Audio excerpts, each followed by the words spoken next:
Hey guys and welcome back to my YouTube channel. My name is Ishan Awasthi और आज के इस वीडियो में हम बात करने वाले हैं एन इम्पीरियल कैपिटल विजयनगर के बारे में। ये चैप्टर बहुत मोस्ट इम्पॉर्टेंट है आपकी इस बुक का चैप्टर एंड ये बहुत लोगों को टफ लगता है बिकॉज इट्स राइटिंग। ये बुक में कुछ इस तरह दिया हुआ है कि इसमें कुछ क्लियरिटी नहीं मिल पाती है हमको at the first attempt of reading.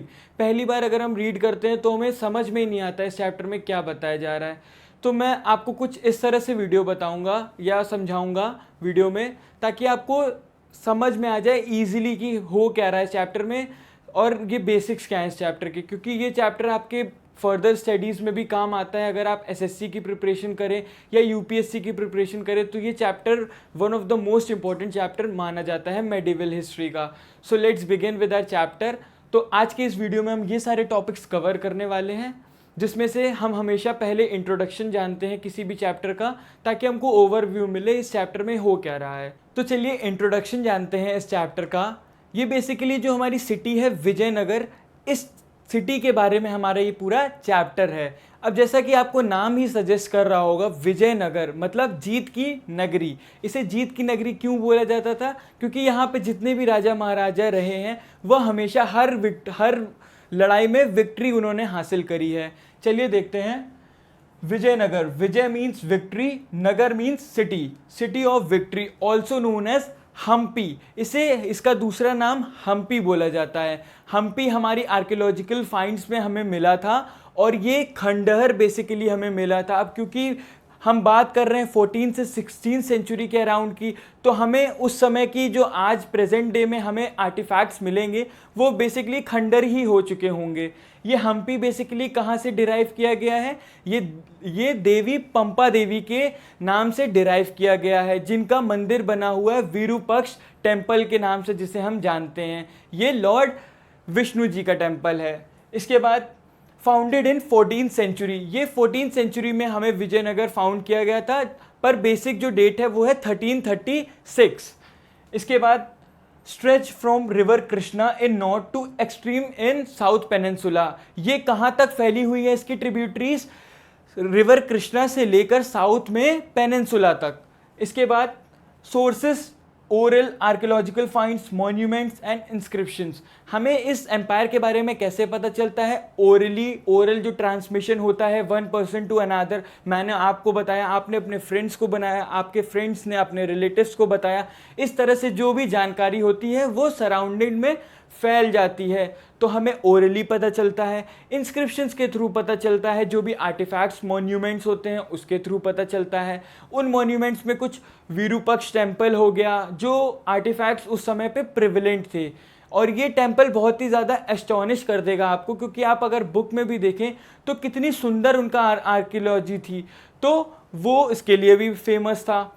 इसके बाद अब हम देखते हैं सराउंडेड बाय रिवर तुंगभद्रा। जो विजयनगर एम्पायर था ये बेसिकली किस रिवर के सराउंडेड में था? ये रिवर तुंगभद्रा के सराउंडिंग में था।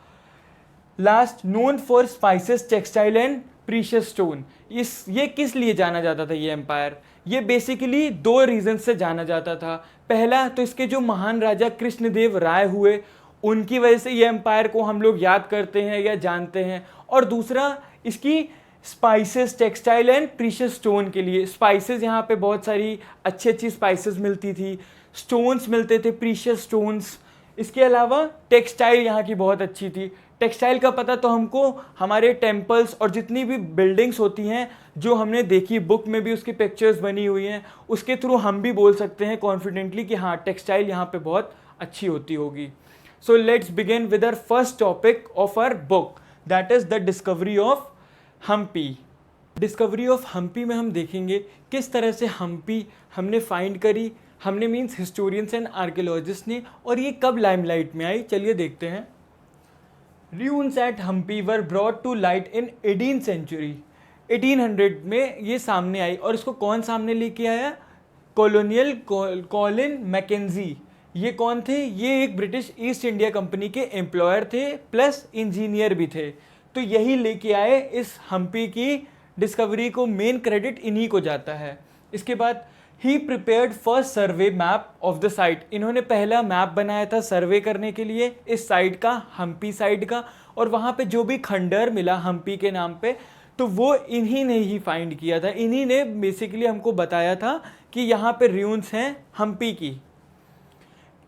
Information was based on memories of priest of Virupaksha temples. और हमें इंफॉर्मेशन कैसे मिलती है, जो प्रीस्ट रहे थे विरूपक्ष टेम्पल के, मैंने बताया ना लॉर्ड विष्णु के ये टेम्पल था, और यहाँ पे जो प्रीस्ट वर्क करते थे उन्होंने इनको कहीं ना कहीं इंफॉर्मेशन गैदर करने में हेल्प करी। एंड द श्राइन ऑफ पंपा देवी, और पंपा देवी की जो श्राइन थी, श्राइन आप बोल सकते हैं मंदिर या फिर सेक्रेड प्लेस पंपा देवी के लिए, और ये वहाँ की मदर गॉडेस भी थी पंपा देवी, विजयनगर की और हम्पी की। इसके बाद from 1856 photographers began to record monuments, and from 1836 epigraphic collects dozens of inscription। और फिर जो मेजर जो फाइंडिंग्स मिली वो कैसे मिली, फोटोग्राफर्स के द्वारा 1856 में इन्होंने मॉन्यूमेंट रिकॉर्ड करना स्टार्ट किया, उसकी पिक्चर्स ली और वो आर्कियोलॉजिस्ट को भेजी, तो उन्होंने सर्वे करना स्टार्ट किया। इसके बाद 1836 में पहले एपिग्राफिस्ट ने इंस्क्रिप्शंस फाइंड करने लगे थे, जिसकी वजह से हमको हम्पी और जो डिफरेंट बिल्डिंग्स मिलती हैं या उसके खंडहर मिलते हैं, उससे हमें एम्पायर को रिकलेक्ट करने का या उसकी फाइंड करने का मौका मिलता है। इसके बाद देखते हैं historians collect information from these sources with account of foreign travelers written in Telugu, Kannada, Tamil and Sanskrit।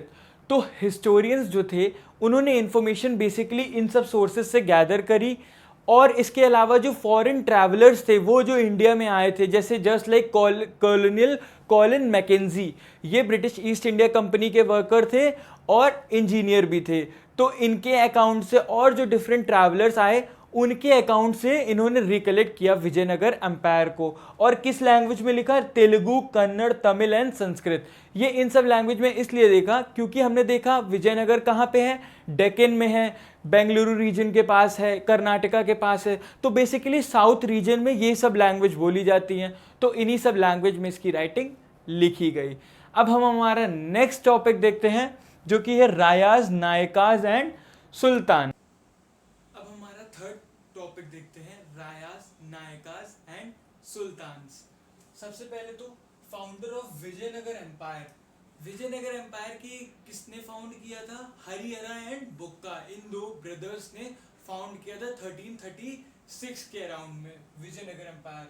इसके बाद this empire includes different people who spoke different languages and different religious practices. तो इस empire में क्या था, जो present day India में है, हम डिफरेंट लैंग्वेजेस बोलते हैं, डिफरेंट रिलीजन्स को फॉलो करते हैं, वही विजयनगर एम्पायर में 1336 के अराउंड में या 14 to 16 सेंचुरी के अराउंड में प्रेवलेंट था। इसके बाद देखते हैं Vijayanagara kings competed with sultan of Deccan and Gajapati ruler of Odisha. तो अब मैंने बताया विजयनगर विक्ट्री का एरिया था, मतलब वहाँ के जो किंग्स थे वो हमेशा जीतते थे हर वॉरफेयर में, तो इनकी किससे बेसिकली राइवलरी चलती थी, किससे लड़ाई चलती थी, सुल्तान ऑफ डेक्कन से और गजपति रूलर ऑफ ओडिशा। तो लड़ाई किस वजह से होती होगी, ये आप सोचिए। होती थी फर्टिलिटी ऑफ लैंड की वजह से, लैंड को कौन कितना ज्यादा कब्जा लेता है और कितने ज्यादा रिसोर्सेज कौन ऑक्यूपाई कर लेता है। Basically these were the major reason for wars. इसके बाद cavalry were used during wars, trade was done on horses. तो हॉर्सेस का बहुत ज्यादा मेजर रोल होता था, कैवलरीज यूज की जाती थी फाइट में। आप जैसा कि देखते भी होंगे अगर कोई सीरियल, तो उसमें देखा जाता है कैवलरीज से मतलब घोड़ों की मदद से ही हमेशा वॉर लड़े जाते थे, और घोड़ों की मदद से ही वो लोग ट्रांसपोर्ट भी करते थे, इंपोर्ट और एक्सपोर्ट रिसोर्सेज का। इसके बाद interaction between states led to the sharing of ideas, specially in the field of architecture. अब वो लोग सिर्फ राइवलरी ही नहीं करते थे अराउंड द सब कॉन्टिनेंट में, वो लोग इंटरैक्ट भी करते थे एक दूसरे किंगडम से। वो लोग उनके आइडियाज़ को लेते थे, अपने आइडियाज़ को उनको देते थे, और जो मेजर चीज़ें वो लोग इंपोर्ट या एक्सपोर्ट करते थे वो होता था आर्किटेक्चर आइडियाज़। मतलब आप देख सकते हैं हमारी बुक में गोपुरम्स बने हुए हैं। गोपुरम्स का आर्किटेक्चर हमें कितना ज़्यादा एस्टॉनिश करता है, कितने अच्छे डिज़ाइन में वो बने हुए हैं। तो ये किसकी मदद से होता था, इंटरैक्शन की वजह से, जो कि सब कॉन्टिनेंट्स में होता रहता था। इसके बाद देखते हैं Karnataka Samrajyam was the name used by the contemporary to describe Vijayanagara. अब आज की डेट में जैसे इंडिया है तो दूसरी कंट्रीज़ हमारे देश को इंडिया बुलाती हैं, बट हम कुछ भी उसको बुला लेते हैं, हिंदुस्तान बुला लेते हैं, भारत बुला लेते हैं। सिमिलरली जो विजयनगर एम्पायर था उसके उस टाइम पे जो सब कॉन्टिनेंट में किंगडम्स थे वो विजयनगर को किस नाम से बुलाते थे? कर्नाटका साम्राज्यम, क्योंकि ये कर्नाटका में सिचुएटेड था। इसके बाद देखते हैं पावरफुल स्टेट्स, चोला इन तमिलनाडु, होयसलास इन कर्नाटका। इसके जो मेजर पावरफुल जो स्टेट्स थे विजयनगर एम्पायर के वो क्या थे? चोलास रूलर, जो मैंने आपको बुक 1 में भी बता रखा है। चोलास रूलर जो तमिलनाडु में रूल करने आ गए थे, जो हिंदू रीजन को प्रमोट करते थे, वो ब्राह्मणिकल नॉर्म्स को मानते थे, तो ये तमिलनाडु में, और होयसलास इन कर्नाटका। इसके बाद देखते हैं ruling elite extended their patronage to elaborate temples. मतलब टेम्पल्स में वो लोग ज़्यादा स्पॉन्सर करते थे, टेम्पल्स बनाने के लिए किंग ज़्यादा खर्चा किया करते थे। और वो कौन कौन से मेजर टेम्पल्स रहे हैं जिन पे सबसे ज़्यादा अमाउंट ऑफ रेवेन्यू खर्च किया गया है उसको बनाने में? Like Brihaspati temple in Thanjavur and Chennakeshava temple in Belur. ये जो 2 टेम्पल्स हैं वो उस पर मेजर जो रेवेन्यू है वो लगाया गया है इसको बनाने में किंग्स के द्वारा। पैट्रोनेज मतलब किंग्स के द्वारा। इसके बाद देखते हैं किंग्स कॉल देमसेल्फ रायास। अब आपने अगर पानीपत मूवी देखी होगी तो उसमें अर्जुन कपूर को लोग क्या कह के बुलाते थे? राया कह के बुलाते थे। क्यों? क्योंकि उस समय पे प्रिविलेंट था कि राजा को लोग राया कह के बुलाया करते थे। हमारा फर्स्ट सब टॉपिक देखते हैं Kings and traders. So, as war was fought by the help of cavalry, horses were imported from Arabia and Central Asia. अब हमने देखा ट्रेडिंग कितनी इंपॉर्टेंट होती है, इंटरेक्शन कितना इंपॉर्टेंट होता है डिफरेंट कंट्रीज़ के साथ। अब मान लीजिए इंडिया ने आज राफेल डील करी है फ्रांस के साथ, तो कहीं ना कहीं हमारे रिलेशंस हमें उससे पहले बनाने पड़ते हैं, हमारा कॉन्टैक्ट बनाना पड़ता है, तब जाके हम कोई चीज़ इंपोर्ट और एक्सपोर्ट कर पाते हैं। तो सिमिलरली उस टाइम पे विजयनगर एम्पायर ने जो हॉर्सेस जो कि मेजर रोल प्ले करते थे वॉर में, कैवेलरी के बिना लड़ाई नहीं हो पाती थी। कैवेलरी मतलब घुड़सवार, जो आपने सैनिक देखे होंगे उसको कैवेलरी बोला जाता है। तो वो बहुत मेजर रोल प्ले करते थे हॉर्सेस, और इवन ट्रेडिंग पर्पस के लिए भी हॉर्स यूज़ किए जाते थे। तो उसके लिए इन्होंने हॉर्सेस कहाँ से इंपोर्ट कराए थे? सेंट्रल एशिया से एंड अरेबिया से। इन 2 जगहों से विजयनगर एम्पायर में हॉर्सेस की सप्लाई होती थी। सेकेंड देखते हैं local communities of merchants were known as Kudirai Chettis. अब वहीं पे लोकल जो कम्युनिटीज़ थी जो ट्रेडिंग करती थी हॉर्सेस की, उनको बोलते थे कुदरई चेटीज़। इसके बाद from 1498 Portuguese attempted to establish trading and military stations. अब यहाँ पे पोर्टुगीज़ लोग आ गए। अब वो आ गए तो उन्होंने पूरी पॉलिटिक्स ही चेंज करके रख दी, क्योंकि पहले ये ट्रेडिंग स्पेसिफिक थी कि हम इस सब कॉन्टिनेंट से जाके हम इस कॉन्टिनेंट का चीज़ ले लेंगे या फिर अपने कॉन्टिनेंट में ले आएंगे। बट जब पोर्टुगीज़ ने एंटर किया यहाँ पे तो उन्होंने, वो लोग के पास स्पेशलाइज्ड चीज़ें थी just like military and trading. इन सब मिलिट्री की जो भी रिक्वायरमेंट्स थी उस समय की वो पोर्टुगीज़ पूरी कर ले रहे थे। तो ये भी एक मेजर पॉलिटिक्स में इनका भी बहुत बड़ा योगदान रहा उस समय की जो मेजर पॉलिटिक्स थी इंटरनेशनल पॉलिटिक्स में।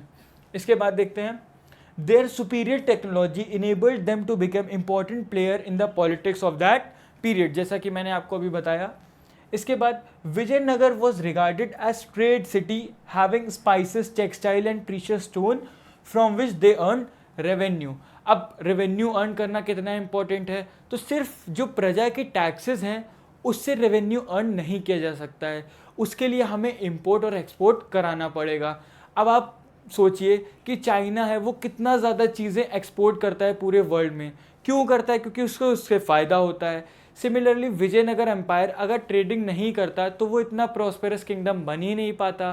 तो इसलिए वो क्या क्या उसकी मेजर चीज़ें थी जो वो एक्सपोर्ट करता था या ट्रेड करता था, वो थी टेक्सटाइल, स्पाइसेस और प्रीशियस स्टोन्स। इन सब चीज़ों का वो एक्सपोर्ट करता था और इंपोर्ट वो हॉर्सेस का करवाता था। I hope you are clear with this topic. Now moving ahead towards our second subtopic. Second subtopic है हमारा the apogee and decline of the empire. Apogee मतलब ऐसा कौन सी डायनेस्टी थी जिस टाइम पे विजयनगर सबसे ज़्यादा प्रोस्पेरस था और इसके डिक्लाइन कब हुआ, इसके बारे में ये हमारा टॉपिक है. चलिए जानते हैं. तो सबसे पहले तो ये डायनेस्टीज आई थी. Sangama dynasty was the first dynasty which came around Vijayanagara. Vijayanagara की पहली डायनेस्टी कौन सी थी? संगम डायनेस्टी. ये कब तक लास्ट करी थी? 1485 तक. सेकंड थी सुलवास. सुलवास डायनेस्टी जो थी वो बेसिकली किसने एक्वायर करी थी? मिलिट्री कमांडर्स थे और उन्होंने कब तक रूल किया था? टिल 1503 तक. उसके बाद आई थी हमारी तुलवा डायनेस्टी जिसके रूलर थे हमारे कृष्णदेवा राया. और तुलवा डायनेस्टी ही सबसे एफिशिएंट डायनेस्टी मानी गई है विजयनगर एम्पायर के लिए क्योंकि कृष्णदेव राय ने सबसे ज़्यादा अच्छे डिसीजंस लिए उसको ग्रो करवाने के लिए, अपनी डायनेस्टी को प्रॉस्पेरस बनाने के लिए. और इन्होंने रूल किया था अराउंड 1503 के बाद से इन्होंने ही रूल किया है विजयनगर को. तो Krishnadeva Raya kingdom was the most developed during his rule. Expansion and consolidation land between Tungabhadra and Krishna river. मतलब इन्होंने एक्सपैंड किया विजयनगर एम्पायर को और इन्होंने कंसोलिडेट किया. मतलब लैंड्स को, जो मान लीजिए विजयनगर के जो रूलर हैं उसकी एक लैंड यहाँ पे है और दूसरी उसने कहीं दूसरी कंट्री में एक्वायर कर लिए जाके, तो वो उस सब लैंड को कंसोलिडेट कर लिया, आपस में मिला लिया. जैसे कि हमने देखा भारत हमारा पहले फ्रेगमेंटेड था, कहीं कहीं डिफरेंट पोर्शंस थे, उसके किंग्स नहीं मान रहे थे भारत में जुड़ने के लिए, वो अलग किंगडम बनना चाह रहे थे, तो हमारी लैंड फ्रेगमेंटेड थी. पर सरदार वल्लभ भाई पटेल ने नेगोशिएट करके उसे कंसोलिडेट किया. तो वही काम यहाँ पे कृष्णदेव राय ने भी किया था. इसके बाद देखते हैं defeated the sultan of Bijapur. इन्होंने 1520 में बीजापुर के सुल्तान को डिफीट किया था और उड़ीसा को भी किया था सबड्यू 1514 के अराउंड में. इसके बाद देखते हैं buildings, temples and impressive gopurams were added to many temples founded Nagalapuram suburban township. मतलब इन्होंने अपने नगर को इतना खूबसूरती पूर्वक बनवाया था कि इन्होंने टेम्पल्स में गोपुरम्स बनवाए थे. गोपुरम्स बहुत ही एफिशिएंट आर्किटेक्चर होता है जो हर कोई बनवाने का पॉसिबल नहीं होता हर किसी के लिए. बट कृष्णदेव राय के टाइम पे क्योंकि विजयनगर एम्पायर सबसे ज़्यादा प्रॉस्पेरस था तो इन्होंने अपने बहुत ज़्यादा ब्यूटिफिकेशन करवाया अपनी सिटी को और इन्होंने कंसोलिडेट किया लैंड को. तो I hope you are clear with this topic. Now moving ahead for the decline of this empire. हमने प्रॉस्पेरिटी तो देख ली, अब देखते हैं डेक्लाइन कैसे हुआ था. So strain begin to show in Vijayanagara following the death of Krishnadevaraya in 1529. तो सिटी का डेक्लाइन तभी से होने लगा था जब कृष्णदेव राय की डेथ हुई थी 1529 के अराउंड में. इसके बाद by the 1542 centre shifted to Aravidu till 14th century. और उनकी डेथ का ये असर हुआ कि जो सेंटर था विजयनगर एम्पायर का वो कहाँ शिफ्ट हो गया? टूवर्ड्स अरावेदू में शिफ्ट हो गया. और कब तक रहा? 14th सेंचुरी तक. इसके बाद in 1565, Rama Raya, the chief minister of Vijayanagar, led the army into battle at राक्षसी तंगड़ी तलीकोटा. तो जो चीफ कमांडर थे या चीफ मिनिस्टर थे विजयनगर एम्पायर के, उन्होंने आर्मी लेड करी Rakshasi Tangadi where combined forces of Bijapur, Golconda and Ahmadnagar. तो जिसमें राक्षसी तंगड़ी में 3 कंबाइंड आर्मी थी 3 जगह की. बीजापुर की जो कि राइवल कंट्री थी वन ऑफ द विजयनगर की. इसके बाद गोलकोंडा एंड अहमदनगर, ये सारी राइवल कंट्रीज थी विजयनगर की. इन तीनों ने मिलकर एक आर्मी तैयार करी. इसके बाद the victorious army sacked into the city of Vijayanagara. City abandoned within the few years and focus shifted to Aravidu. अब जब 3 कंट्रीज ने एक साथ अटैक कर दिया तो आर्मी ने अपनी जॉब छोड़ दी विजयनगर के, वो लोग छोड़ के भाग गए. और जो विक्टोरियस आर्मी थी, मतलब जो हमेशा जीतती थी विजयनगर की आर्मी, वो उसने लड़ने को ही मना कर दिया. और जिसकी वजह से वहाँ के सिटीज़ में जितने भी लोग रहते थे उनको भी माइग्रेट करना पड़ा या भागना पड़ा, छोड़ना पड़ा विजयनगर. और कहाँ जाना पड़ा? नई लैंड में जाना पड़ा, अरावेदू की, जो कि ईस्ट में थी. तो ईस्ट में वो शिफ्ट हो गया विजयनगर एम्पायर, इस तरह से उसका डिक्लाइन हुआ था। I hope you are clear with this topic. अब देखते हैं हमारा थर्ड सब टॉपिक। हमारा थर्ड सब टॉपिक है रायाज एंड नायकाज। अब रायाज तो हमने जान लिया, जो सुल्तान्स होते थे, जो राजा होते थे, उनको हम राया बोलते थे। पर ये नायक्स कौन होते थे? नायक वो होते थे जस्ट लाइक मिलिट्री कमांडर्स हो गए, या सूबेदार। आपने सुना होगा, अगर आपने जोधा अकबर सीरियल देखा होगा तो उसमें किंग सेवरल सूबेदार्स को अपॉइंट करता है, जस्ट लाइक चीफ मिनिस्टर्स हमारी कंट्री में होते हैं। तो जो प्राइम मिनिस्टर होता है वो कंट्री के हर पार्ट की तो जो भी वहाँ पे प्रॉब्लम्स हैं उसको रिजॉल्व नहीं कर सकता है, तो वो इसलिए लीडर्स अपॉइंट कर देता है डिफरेंट डिफरेंट स्टेट्स में। और स्टेट्स चीफ मिनिस्टर भी फर्दर मिनिस्टर्स को डिवाइड कर देता है डिफरेंट डिफरेंट सेक्शंस। तो यही अप्रोच रहती थी यहाँ इस टाइम पर भी। और जो किंग्स होते थे वो नायक्स अपॉइंट करा करते थे और उनको पर्टिकुलर टेरिटरी दे दिया करते थे, जिससे कि वो लोग वहाँ पे टैक्सेस रेवेन्यू कलेक्ट करें और वहाँ पे कोई प्रॉब्लम हो तो उसको रिजॉल्व कर सकें। देखते हैं। So Nayaks military chief who exercise power in empire and they speak Tamil और कन्नड़। तो वो एक्सरसाइज करते थे पावर का अपनी, कहाँ पे? विजयनगर एम्पायर में। और वो बेसिकली कौन सी लैंग्वेज बोलते थे? तमिल या फिर कन्नड़। इसके बाद देखते हैं अमर नायका सिस्टम। ये बहुत इंपॉर्टेंट है, टॉपिक है इस चैप्टर का, अमर नायका सिस्टम। ये सिस्टम क्या होता है? इस सिस्टम के अकॉर्डिंग में जो किंग होता है वो सूबेदार्स को अपॉइंट करता है या फिर वो नायक्स को अपॉइंट करता है डिफरेंट डिफरेंट रीजन में रूल करने के लिए, या वहाँ से टैक्सेस या रेवेन्यू कलेक्ट करने के लिए। देखते हैं। System is include military commander were given territories to govern by Rayas. तो जो अपॉइंट करे जाते हैं लोग वो स्पेसिफिक टेरिटरी में रूल करते हैं, वहाँ के हालचाल लेते रहते हैं, या फिर वहाँ पे जो जो भी चीज़ों की ज़रूरत होती है वो किंग से पैसा लेके वहाँ पे मरम्मत करवाते हैं ये लोग। और ये लोग को साल में एक बार रॉयल कोर्ट भी अपीयर होना पड़ता है अपनी लॉयल्टी दिखाने के लिए। और ये गिफ्ट्स लाया करते हैं किंग के लिए या रायास के लिए। गिफ्ट क्यों लाते हैं? क्योंकि वहाँ से वो लोग जो भी रेवेन्यू कलेक्ट करते हैं उसका कुछ अमाउंट किंग को भी देना चाहिए ना। जस्ट लाइक स्टेट गवर्नमेंट्स जो भी रेवेन्यू या फिर टैक्सेस कलेक्ट करती है हमसे, वो सेंट्रल गवर्नमेंट को भी जाता है। सिमिलरली यहाँ पे रायास को भी दिया करते थे नायक्स एज अ गिफ्ट, और अपनी लॉयल्टी शोकेस करने के लिए खुद रॉयल कोर्ट्स में जाया करते थे और किंग्स उनसे गिफ्ट्स लिया करते थे। पर कई बार किंग भी अपनी या फिर राया भी अपनी पावर को एक्सरसाइज करते थे उनकी जगह बदल के। मींस उनकी टेरिटरी, अगर मान लीजिए यूपी में कोई बंदा सर्विस कर रहा है तो यूपी के कानपुर में अगर वो सर्विस कर रहा है तो उसकी जगह चेंज करके उसको इलाहाबाद भेज दिया।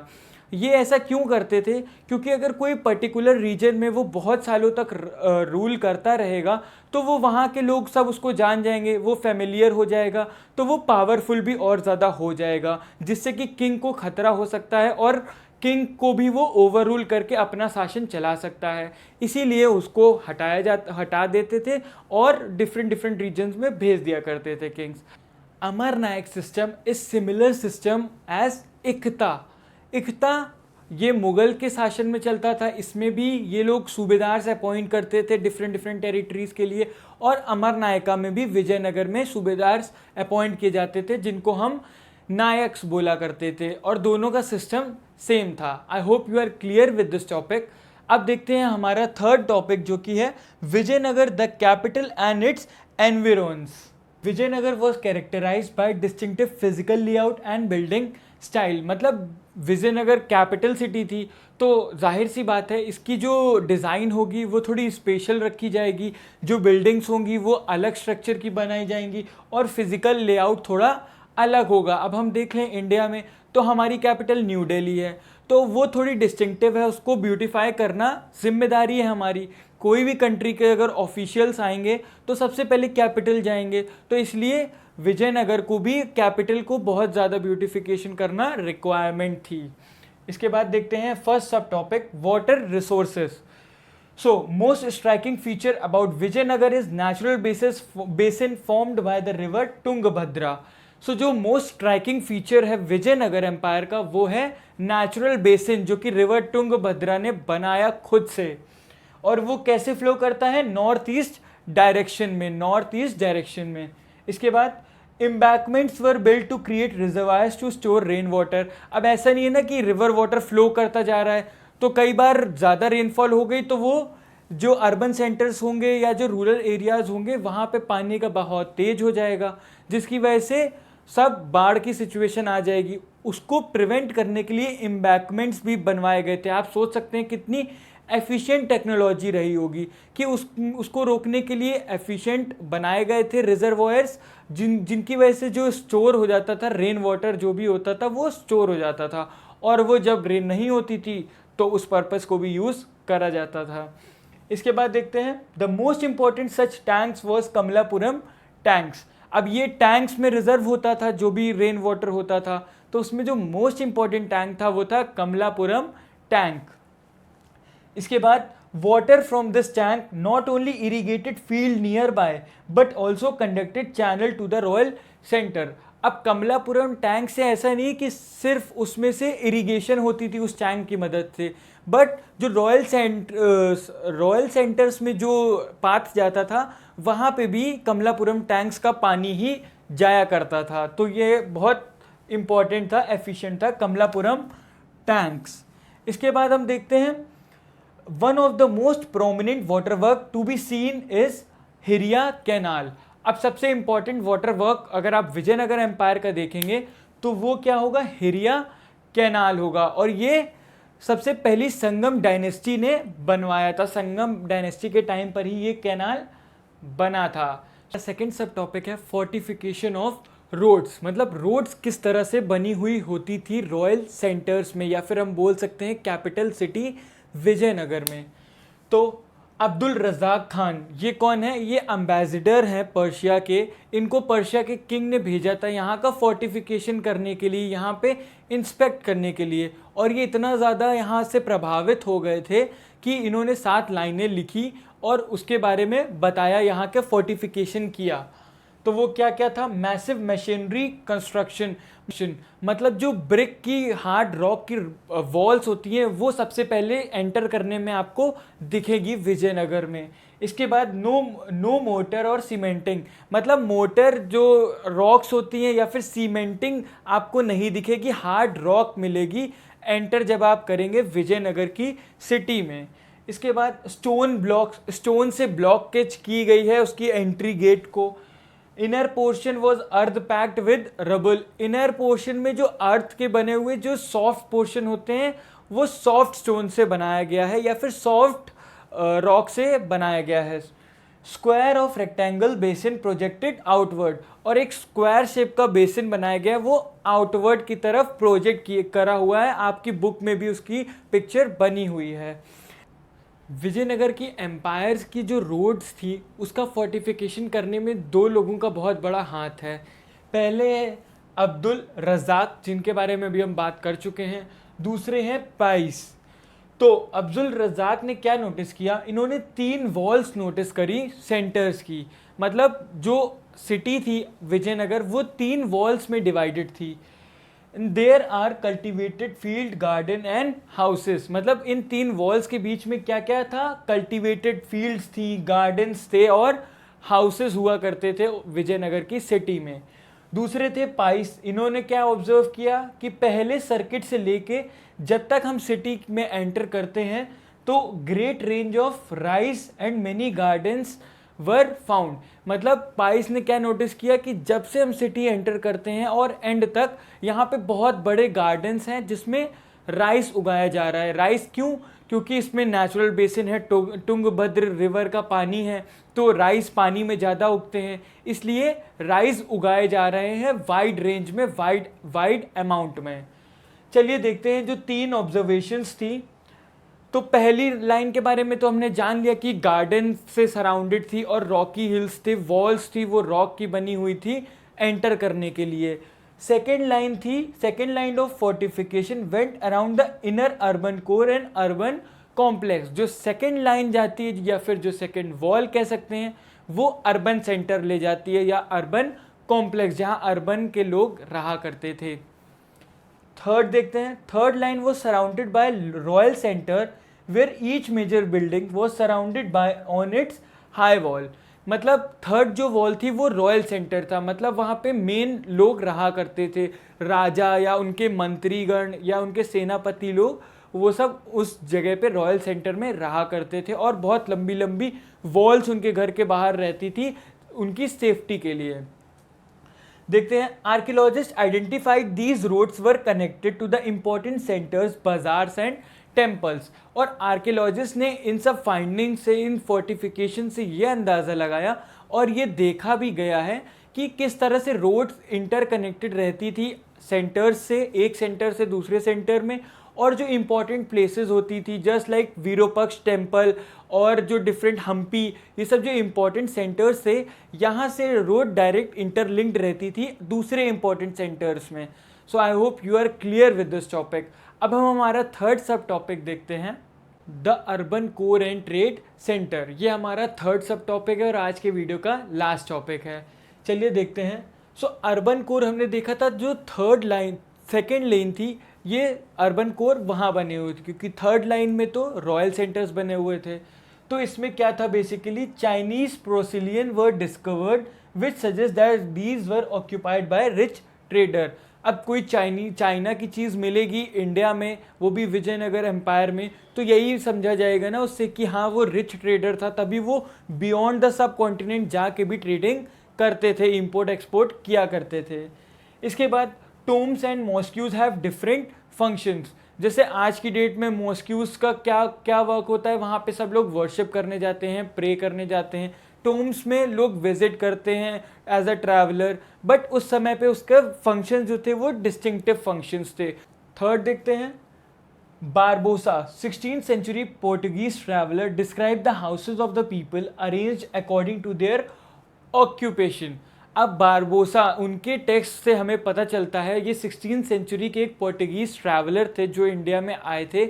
इन्होंने ये टेक्स्ट मेंशन किया था कि उस समय पे अर्बन सेंटर्स में लोग अपने ऑक्यूपेशन वाइज रहा करते थे। एक लंबी सी स्ट्रीट थी, वहाँ पे जो अच्छे ऑक्यूपेशन वाले थे, बड़े ऑक्यूपेशन वाले थे, वो अपना सेपरेट अलग जगह रहते थे। जो छोटे ऑक्यूपेशन वाले थे वो खप्पर लगा के कम अच्छे घरों में रहा करते थे, बट वो अपने ऑक्यूपेशन वाइज रहा करते थे। इनके टेक्स्ट से हमको ये पता चलता है। तो सक्सेसफुली हमने आज का ये वीडियो ख़त्म कर लिया है और हमने सारे फर्स्ट पार्ट के टॉपिक्स देख लिए हैं। आई hope you like this video. If you like this video, give this video a big thumbs up and ask your problem in the comment section, and don't forget to share and stay tuned for the next part.